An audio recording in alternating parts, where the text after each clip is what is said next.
എല്ലാവർക്കും നമസ്കാരം. ഇന്നൊരു skin whitening and brightening tomato ice cubes എങ്ങനെയാണ് ഉണ്ടാക്കുന്നതെന്ന് കാണാം.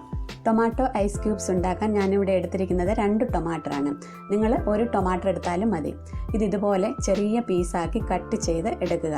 അതിനുശേഷം മിക്സിയിലിട്ട് അടിച്ചെടുക്കുക. ഇതാണ് അടിച്ചെടുത്ത ടൊമാറ്റോ ജ്യൂസ്. ഇനി ഇതിലോട്ട് 2-3 സ്പൂൺ റോസ് വാട്ടർ ഒഴിച്ചു കൊടുക്കുക. അതിനുശേഷം 1 സ്പൂൺ തേൻ ഒഴിച്ച് നല്ലതുപോലെ മിക്സ് ചെയ്യുക. ഇതൊന്നും ഒഴിച്ചില്ലെങ്കിലും കുഴപ്പമില്ല, ടൊമാറ്റോ ജ്യൂസ് മാത്രം എടുത്താലും മതി. അതിനുശേഷം ഫ്രിഡ്ജിൽ ഐസ് ഉണ്ടാക്കാൻ ഉപയോഗിക്കുന്ന ട്രേ എടുത്ത് അതിലോട്ട് കുറേശ്ശെ ഇതുപോലെ ഒഴിച്ചു വയ്ക്കുക.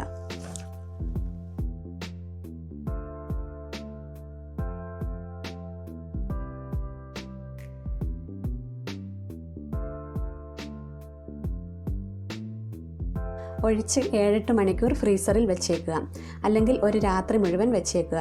ഇത് ഞാൻ ട്രേയിൽ നിന്ന് ഇളക്കിയെടുത്ത ടൊമാറ്റോ ഐസ് ക്യൂബ്സ് ആണ്. ഇത് ഓരോന്ന് എടുത്ത് ഓരോ ദിവസം, അല്ലെങ്കിൽ നിങ്ങൾക്ക് എപ്പോഴാണോ സമയം കിട്ടുന്നത് അപ്പോൾ ഇതുപോലെ 2-3 മിനിറ്റ് ഫേസിൽ റബ്ബ് ചെയ്യുക. അതിനുശേഷം വാഷ് ചെയ്യുക. കുറച്ച് നേരം ഇത് ഫേസിൽ ഇരുന്നാലും കുഴപ്പമൊന്നുമില്ല. ബാക്കി വരുന്ന ഐസ് ക്യൂബ്സ് ഫ്രീസറിൽ തന്നെ വെച്ചേക്കുക. ആവശ്യമുള്ളപ്പോൾ എടുത്ത് ഇതുപോലെ ഉപയോഗിക്കുക. ഡയറക്റ്റ് ഐസ് ക്യൂബ് ഫേസിൽ അപ്ലൈ ചെയ്യാൻ ബുദ്ധിമുട്ടുള്ളവരാണെങ്കിൽ ഒരു കട്ടി കുറഞ്ഞ കോട്ടൺ തുണി എടുത്ത് അതിൽ വെച്ച് ഉപയോഗിക്കുക. സെൻസിറ്റീവ് സ്കിൻ ഉള്ളവർ ഡയറക്റ്റ് ഫേസിൽ ഐസ് ക്യൂബ് അപ്ലൈ ചെയ്യരുത്.